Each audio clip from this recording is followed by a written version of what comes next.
Hello, my name is Rodrigo Schaefer. I am from Brazil and a doctoral student in linguistics English. I am a translator and a teacher of Portuguese, Spanish, and English. The title of my presentation is Interculturality in Teletandem Sessions. Given that my presentation is related to an online environment, I will mention ODAUT, for whom one of the major contributions of the Internet to foreign language education has been its potential to bring language learners into virtual contact with members of other cultures and speakers of other languages. Telecollaboration. For ODAUT, different telecollaborative models have had the objective to understand how online interactions between participants occur. The author defines telecollaboration as the application of online communication tools to bring together classes of language learners in geographically distant locations to develop their foreign language skills and intercultural competence through collaborative tasks and project work. ODAUT highlights that in some investigations in this area, more complex forms of exchange have been identified. In his 2003 study, ODAUT argued that online learners could reflect critically on their own culture through questions posed by their partners. TDB, Teletandem Brazil Foreign Languages for All, the specific context of my presentation, is one example of a telecollaborative model. According to Vassalo, Teletandem can be defined as individual, videoconferencing, or interaction between a pair of interactants. Resources such as voice, image, and writing are part of Teletandem, and two language learners, named interactants, aim at learning autonomously each other's language. It can be a language of proficiency. This way, both interactants are apprentice and tutor of a language. In my study, the Teletandem interactions occurred on Zoom, an application that combines online meeting, video conferencing, and mobile collaboration. Interculturality. More recently, the development of an intercultural approach in language teaching and learning is related to new fluid ways of addressing languages and cultures. Among the many scholars who advocate the inclusion of an intercultural approach in foreign language learning, it should be mentioned, among others, Baker, Kramsch, and Byram. For Kramsch, interculturality can be understood as an awareness and a respect of difference, as well as the socio-affective capacity to see oneself through the eyes of others. The author highlights that an intercultural approach goes beyond the transfer, teaching of cultural knowledge, which allows for broader reflections of different cultures. One of the contributions of foreign language teaching to pupils' education is to introduce learners to and help them understand otherness. Byram. The metaphor of third place by Kramsch refers to a hybrid space or a constant mediation between different cultures, example, between the self and others. Also, Kramsch remarks that this metaphor applies to a sphere of interculturality that enables language students to take an insider's view as well as an outsider's view on both their first and second cultures. It is this ability to find, establish, adopt this third place that is at the very core of intercultural competence. For Maynard Warwick, moments of contestation of cultural representations are vital because they index the cultural areas that need to be explored in order to work toward interculturality. The same process of contestation and decentering is called discursive fault lines by Kramsch. The objective. My purpose in this presentation is to discuss whether interculturality emerged in Teletandem sessions. The research question is the following. Was there the emergence of interculturality in the Teletandem sessions? The method. These data are from my ongoing doctoral investigation. The participants I will call interactants in my presentation were Marcelo and Anna fictitious names so as to safeguard their identity, who participated in a Teletandem exchange between a Brazilian state university, where TTB is run, Teletandem Brazil, and the University of the United States. Marcelo was Brazilian and a learner of English, while Ana was American and a learner of Portuguese. In the analysis, M means Marcelo, A is equal Ana, also R is equal researcher, and C means Carla. I will analyze two topics. 1. There are so many rules in the United States, and 2. I don't agree with child adoption by same-sex couples. In addition to excerpts from the Teletandem sessions, in topic 2, 2 excerpts from the intermediation session and an excerpt from the experience report will be presented. Intermediation sessions are moments that follow the Teletandem sessions, where language learners have the chance to discuss aspects related to their online interactions. In the experience reports, participants can write personal impressions regarding their weekly experience in the Teletandem interactions.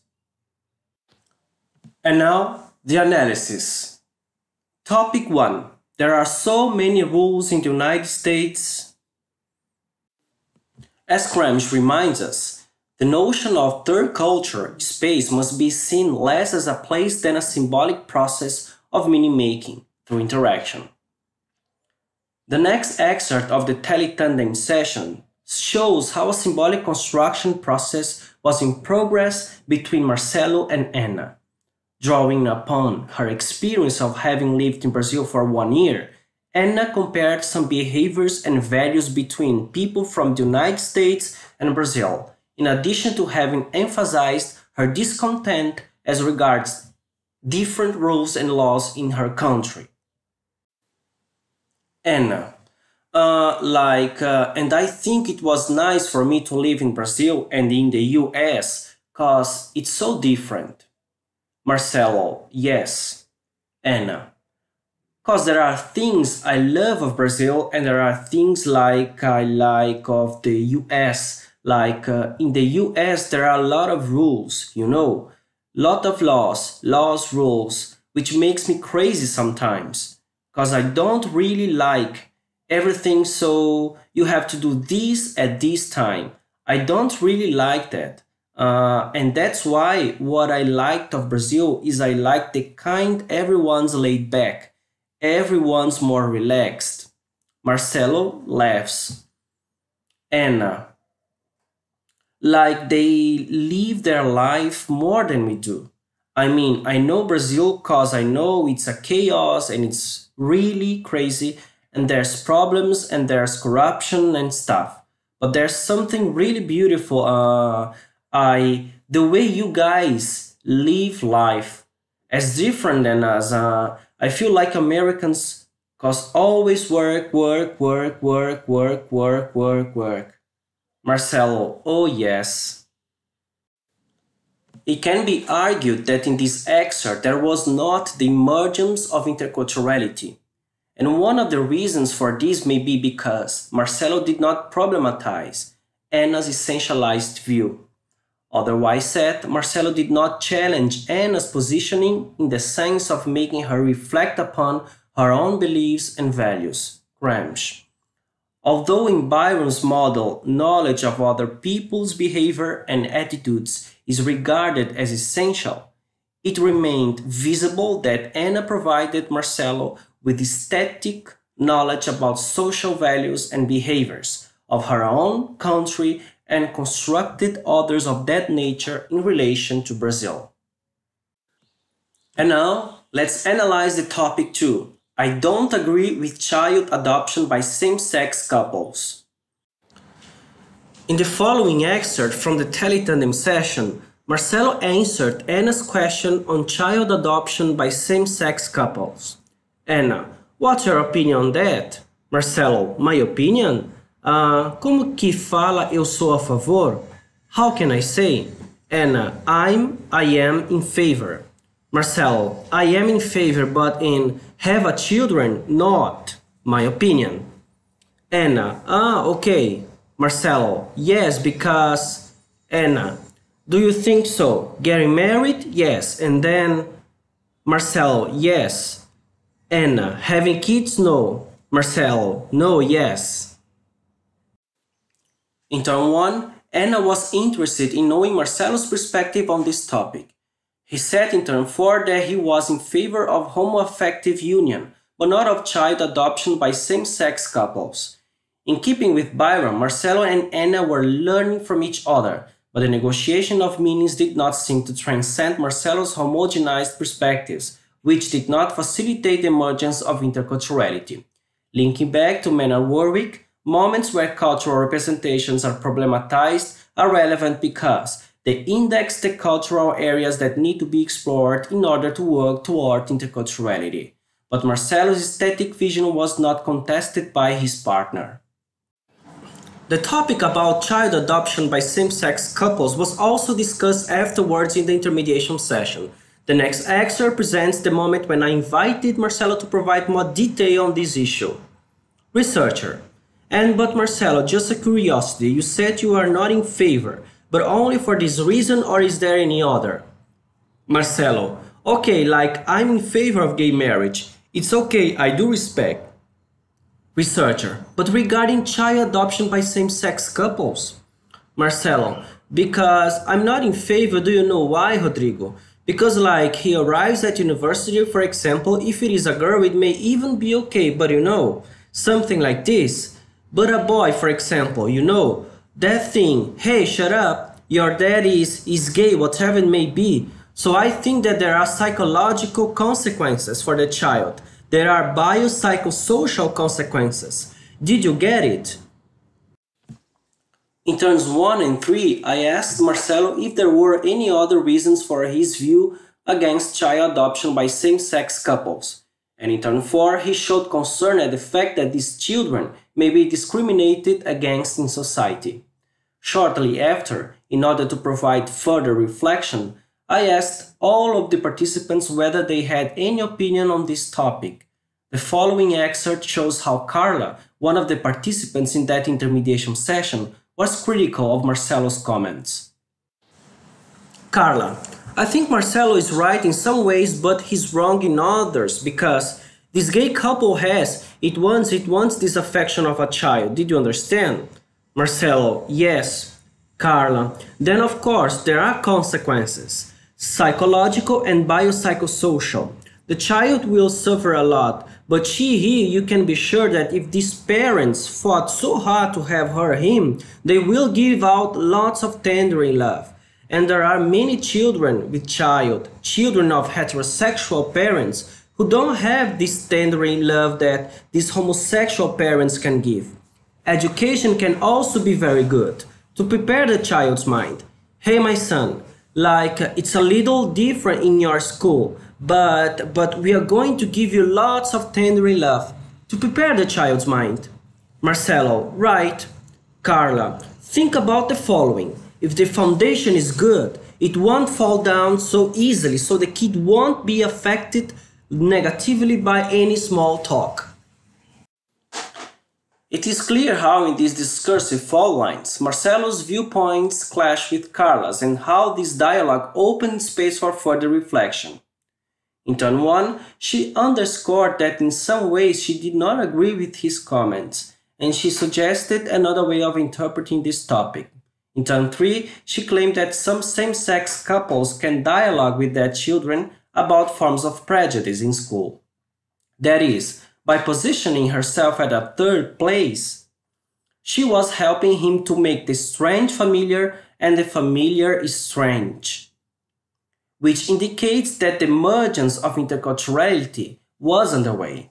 Also, through Carla's comments, Marcelo's essentialist perspectives were problematized, which shows her ability to go beyond his reductionist view. Some days after this intermediation session, Marcelo highlighted the following in his written experience report. What I liked the most about this interaction was that the topic had great repercussion at the moment of intermediation, in the intermediation session. In the classroom among the students, one thing I could realize several visions, both views. This excerpt displays how Marcelo acknowledged that through the intermediation session he had come across other perspectives, which signals that there was the emergence of interculturality, since it appeared that at least a timid step toward decentering was taking place. Now, we will look back at the research question. Was there the emergence of interculturality in the Teletandem sessions?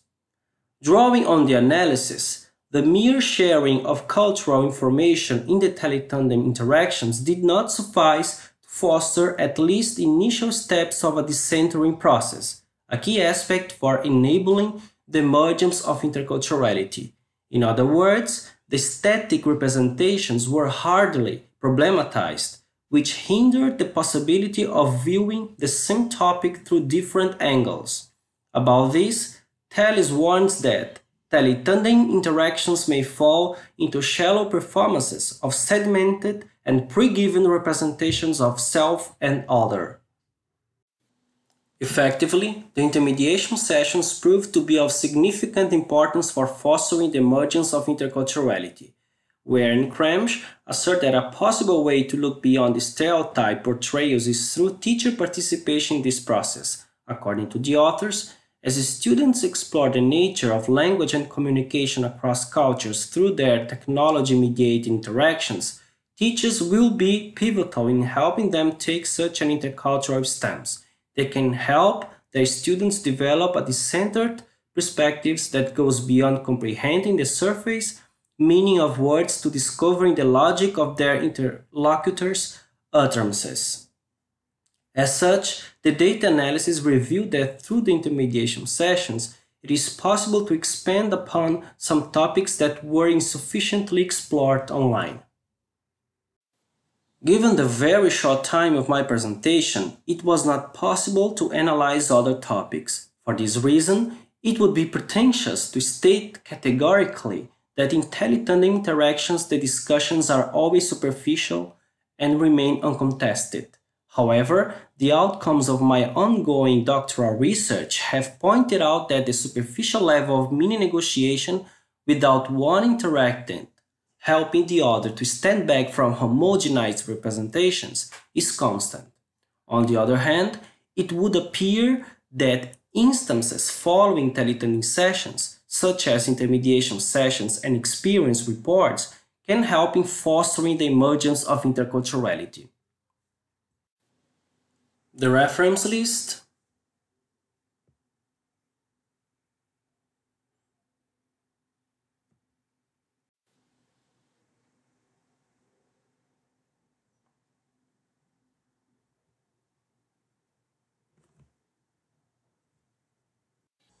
Thank you.